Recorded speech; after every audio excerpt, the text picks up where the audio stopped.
በስመ አብ ወወልድ ወመንፈስ ቅዱስ አሃዱ አምላክ አሜን።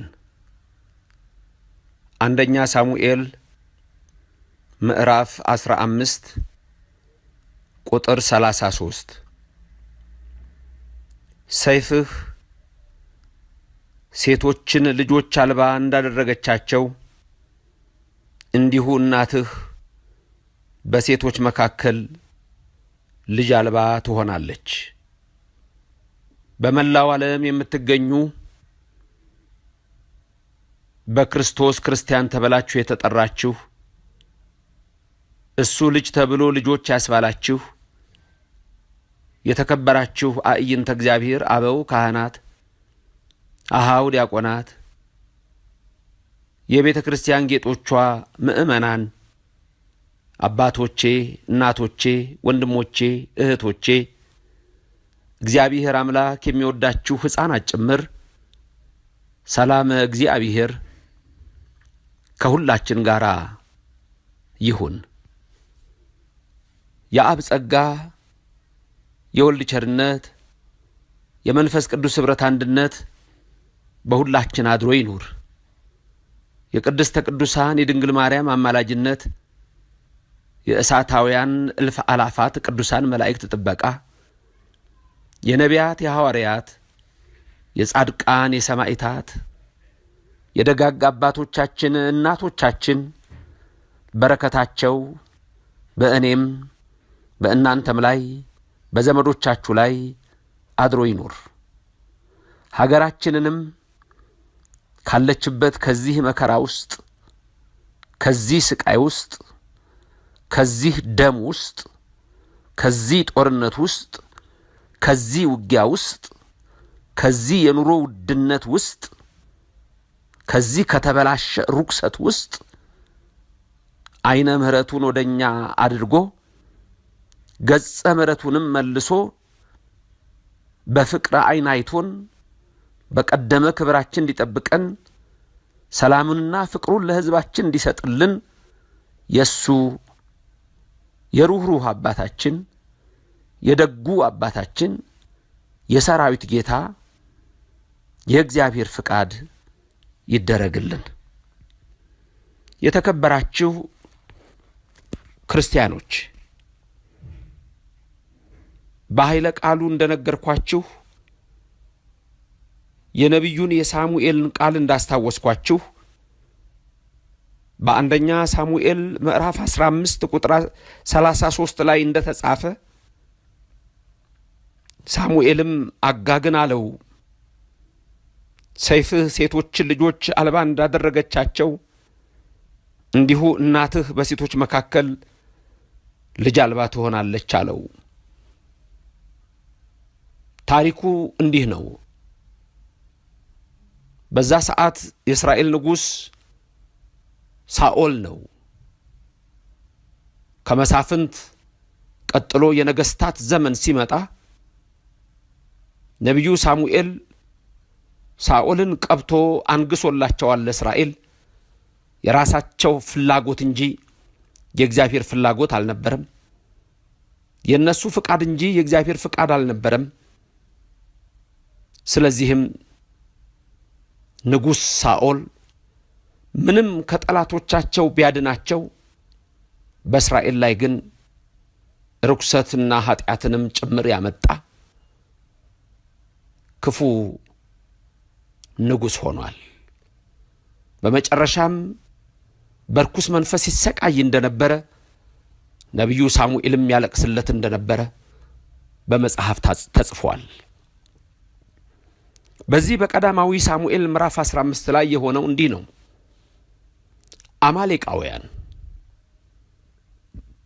አማሌቃውያን ማለት አሕዛብ ማለት ጣዖት አምላኪዎች፣ እግዚአብሔርን የማያውቁ ከዳተኞች፣ ክፉዎች፣ እግዚአብሔርን የሚያመልኩትን የእስራኤል ሴቶች አስጨነቁ። የእስራኤልን ልጆች መከራ ጸኑባቸው። ይልቁንም የአማሌቅ ንጉሥ አጋግ ተብሎ የተጠራው ክፉ ንጉሥ የጸነሱና ለመውለድ የደረሱ ሴቶች እንኳ ሳይቀሩ ከአንገታቸው ጀምሮ በሰይፍ እየተረተረ ወንድ ነው ሴት ነው እያለ እንዲህ ባለ ሁኔታ እናትና ልጆችን ይገድል ነበር። ስለዚህም እግዚአብሔር ሳኦልን ወደ አማሌቅ ላከው። በነቢዩ በሳሙኤልም አናገረው። ሳኦል ሳኦል ሂድ፣ አማሌቅን ፈጽመ አጥፋ፣ የአማሌቅን ንጉሥ አጋግንም ቅጣው አለው። ምክንያቱም እግዚአብሔር የፍርድ አምላክ ነው። እግዚአብሔር አምላክ የእውነት አምላክ ነው። በማቴዎስ ወንጌል ምዕራፍ 7 ቁጥር 1 ላይ በልብ መታሰቡ በቃል መነገሩ ከፍ ከፍ ይበልና ጌታችንና አምላካችን መድኃኒታችን ኢየሱስ ክርስቶስ እንዳይፈረድባችሁ አትፍረዱ አለ። በምትሰፍሩበት መስፈሪያ ይሰፈርባችኋል፣ ተጠንቀቁ አለ። ምክንያቱም ቃየል ተቀበዝባዥ እንጂ የሰላም ሰው አልነበረም። ወንድሙ አቤልን በወንዝ ዳር ገሎ ኢትዮጵያ ዛሬ ሞት የሚሰማባት የሞት ድምፅ የሚሰማባት ምድራዊ ሲኦል ሆናለች። ከክፉ ሰዎች የተነሳ ገነት አድርጎ የሰጠንን ምድር ሲኦል ያደረጓት ክፉ ሰዎች አሉ። በዚህ ሁሉ ውስጥ እግዚአብሔር ይመለከታል። የማንም እግዚአብሔር በአርአያውና በአምሳሉ ስለፈጠረው የሰው ልጅ ዘፍጥረት ምዕራፍ 1 ቁጥር 26 ማንም ይሁን ማንም የሚያምን ይሁን የማያምን ይሁን ማንም ሰው በማንም እንዲገደል እግዚአብሔር አይፈቅድም። ክርስቲያን ሆነ እስላም ሆነ ፕሮቴስታንት ሆነ ካቶሊክ ሆነ የሚያምን ሆነ የማያምን ሆነ ጨሌ የሚያምን ይሁን ጣዖት የሚያመልክ ይሁን ማንም ሰው ስለሆነ እግዚአብሔር በአርአያውና በአምሳሉ የፈጠረው ስለሆነ በስተቱና በኃጢአቱ ምክንያት በእግዚአብሔር ፊት ይጠየቃል እንጂ ማንም እሱን እንዲገለው እግዚአብሔር አይፈቅድም ወገኖቼ። ስለዚህ አጋግ የሞት ሰው መሆን ነበረበት። ሳኦል ግን አላደረገም። ከከብቱም ማርኮ ለእግዚአብሔር መስዋዕት አቀርባለሁ ብሎ መጣ። አጋግንም ለአንዷ ልጅ እድረዋለሁ ጀግና ነው ብሎ ያንን የሞት ሰው የእስራኤልን ሴቶች ያስለቀሰ የእስራኤልን ሴቶች የገደለ ሕፃናቱን የገደለ በድንጋይ ላይ ፍጥፍጦ ያጠፋ ማህፀናቸውን በሰይፍ እየቀደደ ሕፃናቱን ያወጣ ያንን አጋግ ሳኦል ይዞት መጣ። ፍርድ ተጓደለ። ፍርድ እኮ አለች ብያቸዋለሁ። እውነት እኮ አለ እኮ። ዛሬ እኮ እስር ቤቶች ባዶ ይሁኑ ብለን ስንጸልይ የታሰሩት እንዲፈቱ ስንል እኮ ወንጀለኛ እየገደለ ይኑር ማለት አይደለም። ይሄንን ነው መንግስት ማወቅ ያለበት። ይሄንን ነው በአመራር ደረጃ ያሉ ማወቅ ያለባቸው። ይሄንን ነው የሰው ልጅ ሁሉ ማወቅ ያለበት ከገባቸው። ካልገባቸው ግን እነሱም የአጋግን ዕጣ ይለብሱታል፣ ይወርሱታል፣ ይጎናጸፉታል። መጨረሻቸው ስቃይ፣ መጨረሻቸው ሞት። እንደ አጋግ ከመዝኑ ሞት መሪር፣ ሞት እንደዚህ መራር ነው እስከሚሉ ድረስ የሚጨነቁበት ሰዓት ይመጣል። ሳኦል የአማሌቅን ንጉሥ አጋግን ማርኮ መጣው። ከከብቶቹም ወስዶ መጣ። አንድ ነገር እንዳታመጣ ተብሏል። በእግዚአብሔር ቃል በነቢዩ ሳሙኤል ተነግሮታል። ነቢዩ ሳሙኤል መጣ። ሳኦል ከጦርነቱ ሲመለስ ምን አድርገ መጣህ አለው። የእግዚአብሔርን ትእዛዝ ፈጽሜ አንተ ያልከኝንም አድርጌ መጣሁ አለው። አላደረክም ንጉሥ ሳኦል አላደረክም። የእግዚአብሔርን ትእዛዝ አልፈጸምክም። እኔም የነገርኩህን አልፈጸምክም። አጋግን ማርከህ አምጥተሃል። ይህስ የምሰማው ድምፅ ምንድን ነው አለ። እንቦሶቹ ይጮኻሉ፣ በሮቹ ያገሳሉ። እነሱን ለመስዋዕት ብዬ አመጣኋል። እግዚአብሔር ያንተን መስዋዕት አይፈልግም። የልብህን ንጽህና ነው የሚፈልገው፣ መታዘዝህን ነው የሚፈልገው እንጂ መስዋዕትህን አይደለም። መስዋዕት እኮ የሚቀርበው ልብህ ንጹህ ሲሆን፣ እጅ ንጹህ ሲሆን ነው። እግዚአብሔር በተናገረ ቃል አምጽሃልና እግዚአብሔር መንግስትን ካንተ ወሰደ አለው። ወሰደ፣ ካንተ መንግስት ተነሳች አለው ሳኦል። ነቢዩ ሳሙኤል ይሄንን አለ። የታለ አጋግ አለ። ወደ አጋግም ወሰዱት። ከዛ በኋላ ሳሙኤል ነቢይ አጋግን እንዲህ አለው ይላል ቁጥር 32 የአማሌቅን ንጉሥ አጋግን አምጡልኝ አለ ሳሙኤል። አጋግም እየተንቀጠቀጠ ወደ እርሱ መጣ። አጋግም በውኑ ሞት እንደዚህ መራራ ነውን አለ። አያችሁ፣ ሌላውን ሲገድል ይጣፍጠው ነበር፣ ሌላውን ሲያጠፋ ማርማር ይለው ነበር። ሕፃናቱን ሲገድል ደስተኛ ነበር። ሴቶችን ወዳቸውን በሰይፍ ሲቀድ ደስተኛ ነበር። አንገታቸውን እነሆ በጎራዴ ሲቀላ ደስተኛ ነበረ።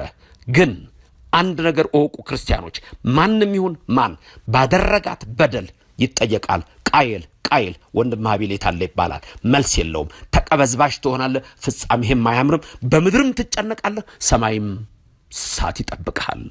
ትሉ የማያንቀላፋ ይጠብቅሃል። መከራው የማይገፋ ይጠብቅሃል። ጨለማው የማይጠፋ እሳቱ የማይጠፋ ለዘላለም የሚኖር ይጠብቅሃል። ቃየል ተቀበዝባዥ ነህ። ዛሬም በኢትዮጵያ ምድር ይሁን በየትኛውም ምድር በየትኛውም ስፍራ ይህን ያደረጉ ሁሉ እንደ ቃየል ሞት በእነሱ ላይ ተሰይሟል። ምድርንም ይጨነቁባታል፣ በሰማይም በረከት የላቸውም። አጋግ ለካ ሞት እንደዚህ መራር ናት፣ ከመዝኑ ሞት መሪር፣ ሞት እንደዚህ መራር ናትን አለ። ሳሙኤልም እንዲህ አለው፣ ሰይፍህ ሴቶችን ልጆች አልባ እንዳደረገቻቸው እንዲሁ እናትህ በሴቶች መካከል ልጅ አልባ ትሆናለች አለ።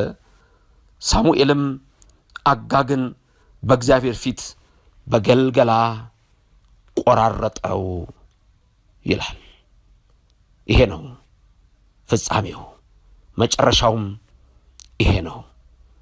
በዘፍጥረት 9:6 ላይ እግዚአብሔር የተናገረው ምን ነበረ? የሰውን ደም የሚያፈስ ሁሉ ደሙ ይፈሳል፣ ሰውን በእግዚአብሔር መልክ ፈጥሮታልና። ቅድም ያልኳችሁ ይሄንን ነው። ዘፍጥረት 9:6 የሰውን ደም የሚያፈስ ሁሉ ደሙ ይፈሳል፣ ሰውን በእግዚአብሔር መልክ ፈጥሮታልና። እዚህ ነው ጌታችን ኢየሱስ ክርስቶስ ቅድም ባልኳችሁ ማቴዎስ 7 እንዳይፈረድባችሁ አትፍረዱ፣ በምትፈርዱበት ፍርድ ይፈረድባችኋልና በምትሰፍሩበትም መስፈሪያ ይሰፈርባችኋልና ይላል። ስለዚህ ወገኖቼ ኃያሉ አምላክ የሰራዊት ጌታ እግዚአብሔር ዳኛ ነው። ሰዎች የሰውን ደም ባይመረምሩ መርማሪው እግዚአብሔር ነው።